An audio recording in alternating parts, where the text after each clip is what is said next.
기업 수준의 전략 세 번째는 기능별 전략으로 각 기능 부문 수준에서 정하는 전략입니다.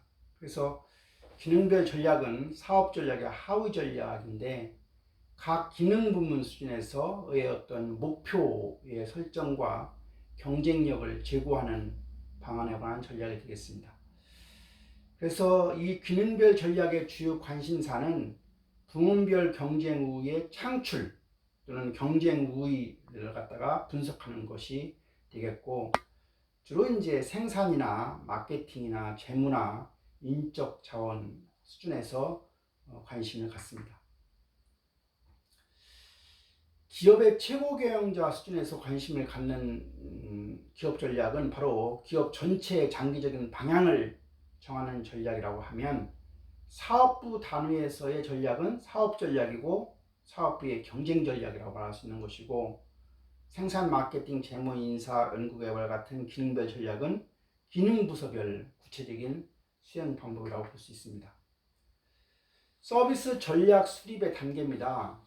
마이클 포터가 이런 말을 했습니다. 전략의 핵심이라고 하는 것은 경쟁자와 어떤 활동들을 다르게 차별 있게 수행할 것인가를 선택하는 것이다. 경쟁자와 어떤 활동들을 다르게 수행할 것인가, 그것을 선택하는 것이 바로 전략의 핵심이다. 그 이야기는 목표 세분 시장을 선정을 해서 전략적 서비스 컨셉을 개발하고 운영 전략을 수립하고 서비스 전달 시스템을 갖추는 걸 말합니다. 이 마이클 포터라고 하는 사람은 하버드 대학 교수였고 우리 시대의 최고의 경영전략 대가로 알려져 있습니다. 컨설팅 회사 모니터를 설립한 사람이고 다수의 국가 경쟁력에 대한 국가 컨설팅을 많이 하였죠. 러시아나 캐나다 등등 다수의 저서와 하버드 비즈니스 리뷰를 책임을 맡고 있었고, 마이클 포터의 어떤 많은 이야기 중에 핵심 개념은 경쟁 전략, 경쟁 우위, 본원적인 전략, 가치 사슬, 국가 경쟁력, 산업 클러스터, 이런 말들이 대부분 마이클 포터가 만든 말이라고 볼 수가 있습니다. 서비스 기업의 본원적인 그 경쟁 전략은 언제나 그 시대에 맞는 전략이 존재한다라고 하였습니다. 본원적 경쟁적 서비스 전략은 어떻게 남과 다르게 경쟁할 것인가, 경쟁 전략의 대가인 포터의 본원적인 경쟁 전략의 핵심입니다. 기업이 보유한 경영 자원과 핵심 역량이 다른 경쟁 기업들이 갖지 않은 독특한 것이어야 하고, 경영 자원과 핵심 역량이 산업이 요구하는 핵심 성공 요인과 부합되어야 한다. 다시 말하면 어중간한 상태에 머물러서는 안 되겠다는 얘기가 되겠습니다. 그래서 경쟁 영역의 범위가 넓고 경쟁 우위 원천이 비용이면 그것은 코스트 리더십 스트래티지, 원가 우위 전략이고, 경쟁 범위가 넓고 경쟁 우위 원천이 차별화되어 있으면 디퍼런셜 스트래티지, 차별화 전략이고, 경쟁 우위 원천이 비용, 차별화 모두를 포함하면서 경쟁 영역의 범위가 좁으면 그것은 포커스 스트래티지, 집중화 전략이 되겠습니다. 첫 번째가 원가 우위 전략, 코스트 리더십 스트래티지인데요. 로우 코스트를 달성하려고 하는 거예요. 어떻게 로우 코스트를 달성하느냐? 기술 혁신을 통해서 원가 절감을 하고 규모 경제를 실현해서 대량 서비스를 하게 되면, 그리고 철저한 원가 및 간접 비용에 대한 관리를 통해서 로우 코스트를 달성하려고 하는 거예요. 왜냐하면 저가격을 원하는 고객에게 집중하기 위해서입니다. 더 적은 비용으로 서비스를 제공할 수 있는 고객에게 집중하는 방식이라고 할 수가 있습니다.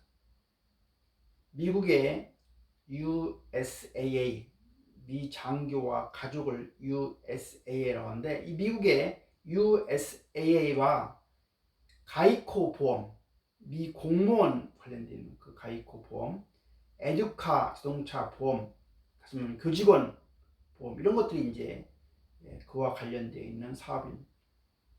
최대한 응대나 접촉을 줄이고 표준화하고 대형 포장하고 대량 구매하고 코스트코가 이제 셀프 서비스 뭐 대량 이렇게 포장 이런 걸 통해서 하죠. 그래서 다이렉트 보험 이런 것들이 이제 원가 절감을 할 수 있는 요인이다.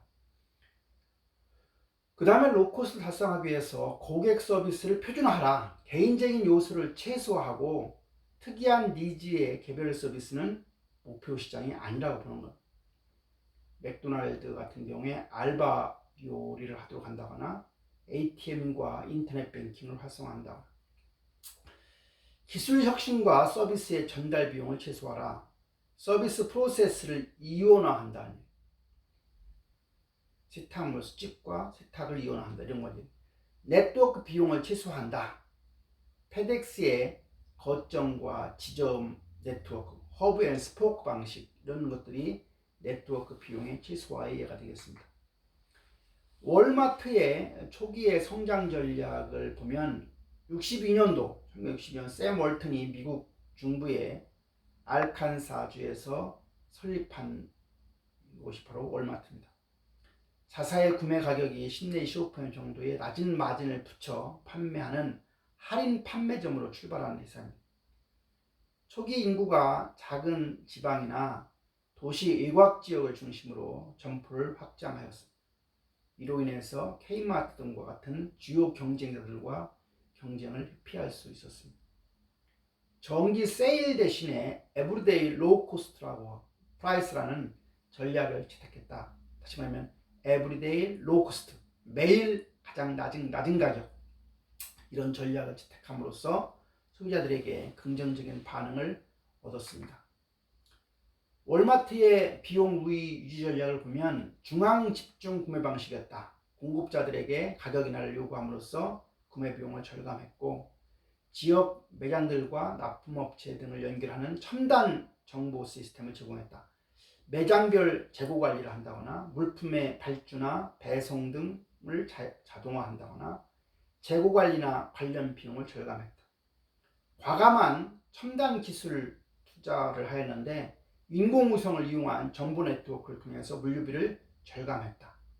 포인트 오브 세일, 즉 POS 시스템을 구축해서 풀 시스템을 통해서 매장 운영의 효율성, 소비자의 수요 패턴을 즉시 분석하고 수요 변화에도 효과적으로 대응하고 본사의 구매 의사결정을 본사가 하도록 해야 했다. 월마트의 성장입니다. 1984년도에 샘 웨어하우스 클럽을 설립해서 창고형 할인 매장으로 영역을 확대하였다. 1992년도에는 식료품에 주력하는 초대형 슈퍼마켓인 월마트 슈퍼센터를 만들어서 식료품 분야로 영역을 확대하였고 1993년 멕시코를 진출해서 해외 시장 진출 착수 및 가속화를 하였다. 1996년에는 월마트 스토어콤 COM을 설립해서 온라인 분야로 영역을 확대하였습니다. 그래서 세계 10대 유통기업의 가장 1등이 바로 월마트가 되겠습니다. 4,690억 달러, 이게 2012년 기준이기 때문에 지금은 이거에 몇 배 이상으로 봅니다. 전형적인 규모의 경제를 보면 규모를 키워서 비용 우위를 달성하고 대량 구매하는 등의 예가 있습니다. 다시 말하면 당당 평균 비용은 규모의 산출량을 크게 할수록 내려오는 커브 있죠. 가치 사슬을 이용한 월마트 비용 구조 분석입니다. 그 가치 사슬 개념 보면 이제 가장 위에 기업 구조, 인사관리, 기술개발, 구매. 그 다음에 이제 그 아래에 구매 앤 물류, 생산, 배송 앤 물류, 마케팅 앤 영업 서비스. 시험 문제 이런 거 여기 아닌 거 이런 그런 문제가 있죠. 기업 구조라고 하는 것은 검소한 기업 문화, 소규모의 본사가 좋겠다. 인사관리는 효율적인 인력 관리나 수평적인 조직 문화의 비핵심 인력 아웃소싱은 좋겠다. 기술 개발은 첨단 포스 시스템을 구축하고 인공위성을 통한 즉각적인 정보 전달, 소비자 정보의 효과적인 활용이 좋겠다. 구매는 대량 구매를 통한 구매 가격 인하를 한다거나 매장 면적당 매출을 극대화하는 상품 선정을 좋겠다. 구매와 물류는 효과적인 물류 시스템, 지역 물류센터를 활용하고 생산은 창고형 매장 운영이나 재고를 최소화한다거나 비도심 지역의 싼 임대료 온라인 쇼핑을 운영하면 좋겠다. 마케팅과 영업은 에브리데이 로우 프라이스로 마케팅 및 세일 비용을 최소화하면 좋겠다. 서비스는 셀프 서비스나 배달 서비스를 최소화하는 방향으로 하는 게 좋겠다는 얘기가 되겠습니다.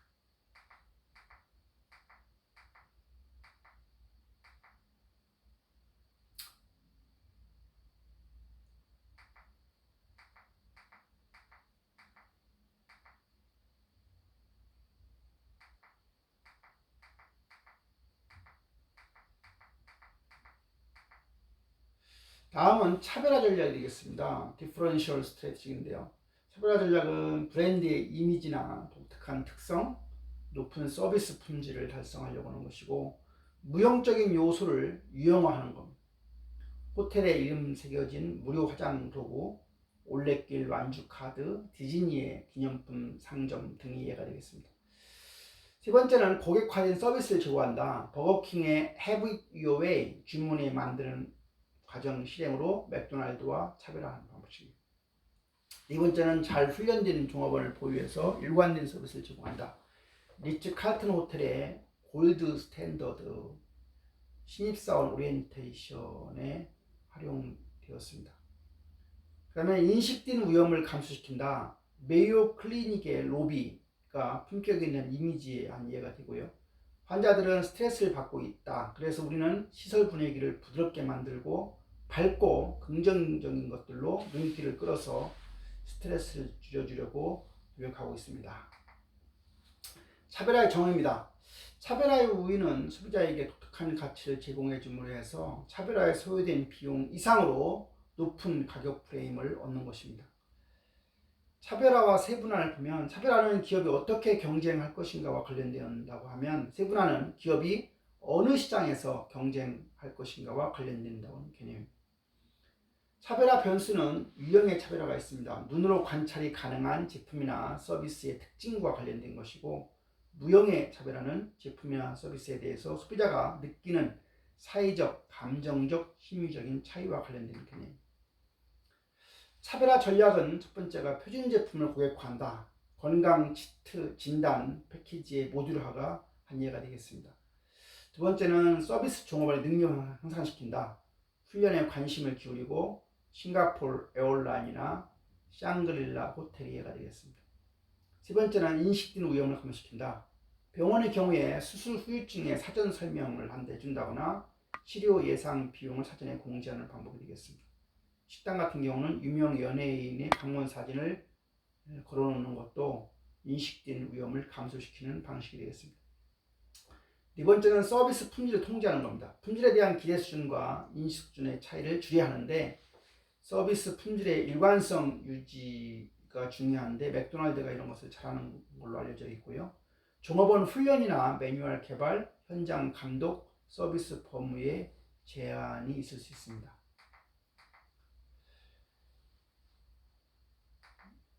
호텔 서비스 차별화와 운영 전략입니다.